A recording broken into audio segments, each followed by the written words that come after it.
আসসালামু আলাইকুম। সংবাদে আপনাদের সবাইকে স্বাগত জানাচ্ছি। আমি ফিরোজ তোহা। শুরুতেই সংবাদ শিরোনাম।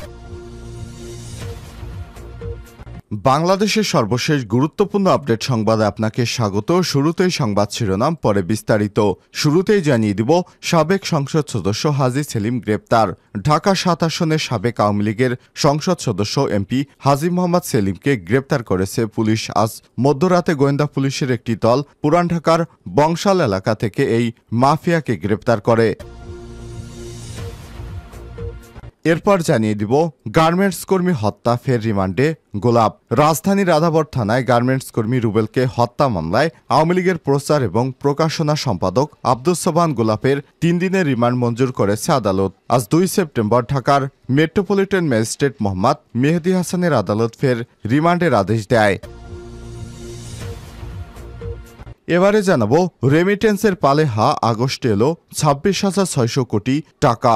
সদ্যবিদায়ী আগস্টে দেশে বৈধপথে রেমিটেন্স এসেছে $২২২ কোটি।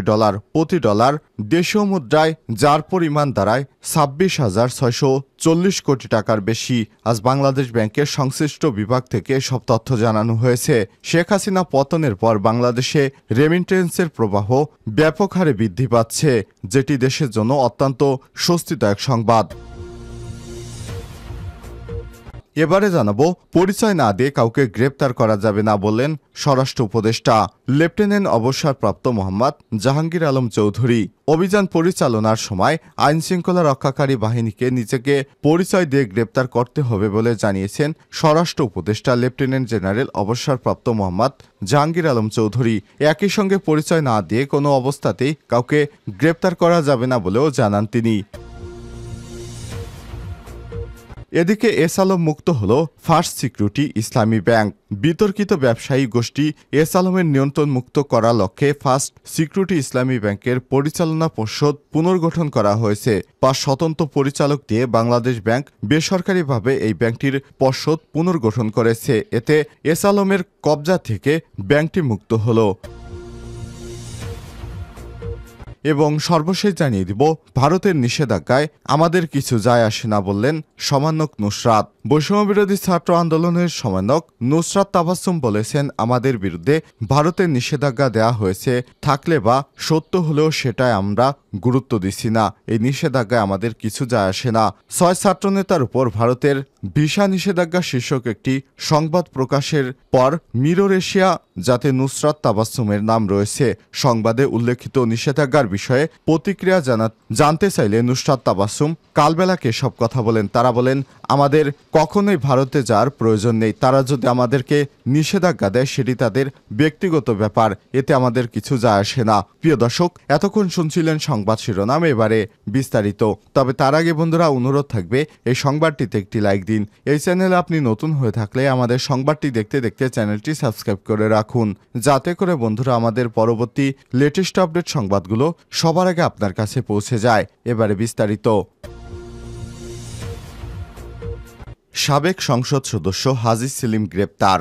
ঢাকা ৭ আসনের আওয়ামী লীগের সাবেক সংসদ সদস্য হাজী সেলিমকে গ্রেপ্তার করেছে পুলিশ। রোববার ১ সেপ্টেম্বর মধ্যরাতে গোয়েন্দা পুলিশের একটি দল পুরান ঢাকার বংশাল এলাকা থেকে তাকে গ্রেপ্তার করে। কোটাবিরোধী আন্দোলনের সময় গুলিতে ছাত্র নিহতের একাধিক মামলায় তিনি এজাহারভুক্ত আসামি। গত ৫ আগস্ট আওয়ামী লীগ সরকারের পতনের পর দলটির অন্য নেতাদের মধ্যে হাজী সেলিমও আত্মগোপনে চলে যান। সাম্প্রতিক এই ঘটনা ছাড়াও পুরান ঢাকার হাজী সেলিমের বিরুদ্ধে জমি এবং ভবনসহ বিভিন্ন দখলের অভিযোগ পুরনো।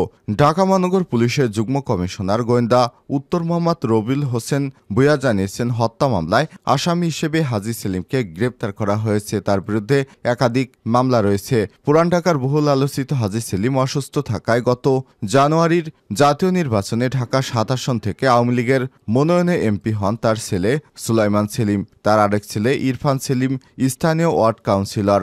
শেখ হাসিনা সরকারের পতনের পর থেকে এই দুই ভাইও পলাতক রয়েছেন। ৫ আগস্টের পর পুরান ঢাকার বিভিন্ন থানায় হওয়া মামলায় তারাও আসামি বলে জানা গেছে।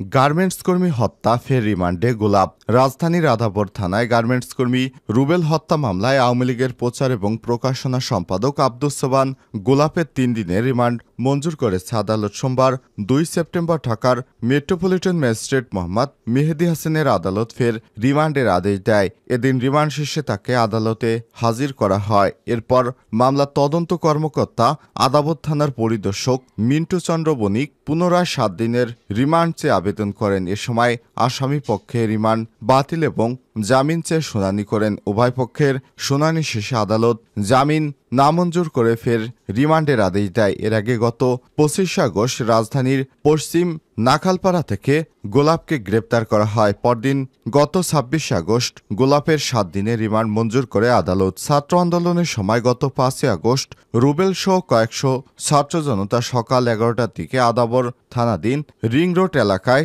জাতীয়তাবাদী মিছিল বের করেন। এ সময় পুলিশ, আওয়ামী লীগ, ছাত্রলীগ, যুবলীগ, স্বেচ্ছাসেবক লীগ, শ্রমিক লীগ, তাঁতি লীগ, কৃষক লীগ, মৎস্যজীবী লীগের নেতাকর্মীরা গুলি চালায়। এতে রুবেল গুলিবিদ্ধ হয়। নিকটস্থ একটি হাসপাতালে নিয়ে গেলে কর্তব্যরত চিকিৎসক তাকে মৃত ঘোষণা করে। এই ঘটনায় 22 আগস্ট আদাবর থানায় একটি মামলা দায়ের করেছেন রুবেলের বাবা রফিকুল ইসলাম।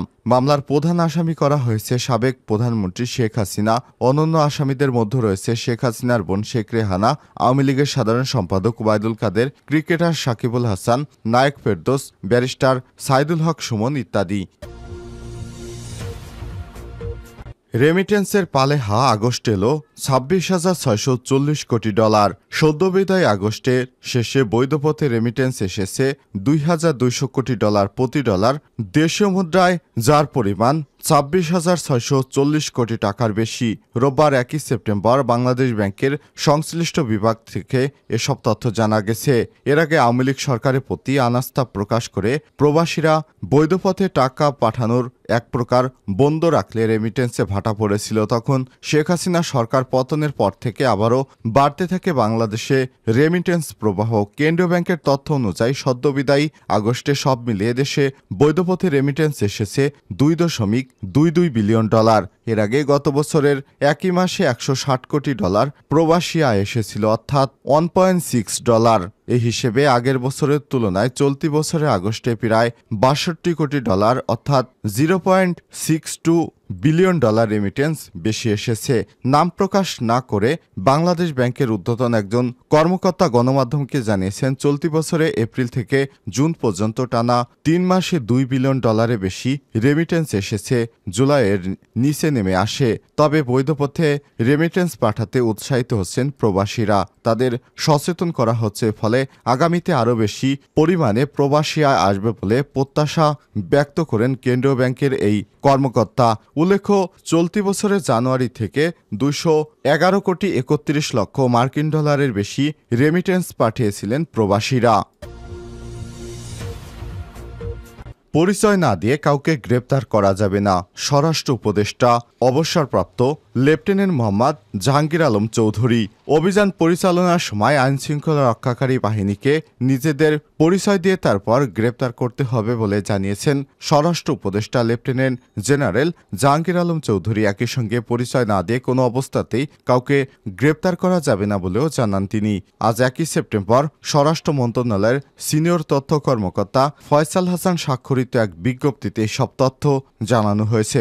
বিজ্ঞপ্তিতে বলা হয়েছে, কোনো অভিযান পরিচালনার সময় আইনশৃঙ্খলা রক্ষাকারী বাহিনীকে নিজেদের পরিচয় দিয়ে গ্রেপ্তার করতে হবে। পরিচয় না দিয়ে কোনো অবস্থাতেই কাউকে গ্রেপ্তার করা যাবে না। এদিকে অস্ত্র, গোলাবারুদ নির্ধারিত সময়ের মধ্যে থানায় জমা না দিলে অবৈধ অস্ত্র সংরক্ষণ হেফাজতকারীদের বিরুদ্ধে অস্ত্র আইনে মামলা হবে বলেও জানিয়েছেন স্বরাষ্ট্র মন্ত্রণালয়। রোববার জননিরাপত্তা বিভাগে রাজনৈতিক 4 শাখার উপসচিব মোহাম্মদ আরিফুজ্জামান স্বাক্ষরিত এক বিজ্ঞপ্তিতে এই সব তথ্য নিশ্চিত করা হয়েছে। বিজ্ঞপ্তিতে জানানো হয়েছে, আগামী 4 সেপ্টেম্বর থেকে স্থগিত করা লাইসেন্সের অধীনে থাকায় জমা না করা আগ্নেয়াস্ত্র এবং গোলাবারুদ, পুলিশসহ বিভিন্ন বাহিনী সংস্থার বেহাত হারানো অস্ত্র, যে কোনো অবৈধ অস্ত্র উদ্ধার যৌথ অভিযান পরিচালনার নিমিত্তে নিম্নোক্ত প্রয়োজনীয় ব্যবস্থা গ্রহণের জন্য নির্দেশক্রমে অনুরোধ করা হলো।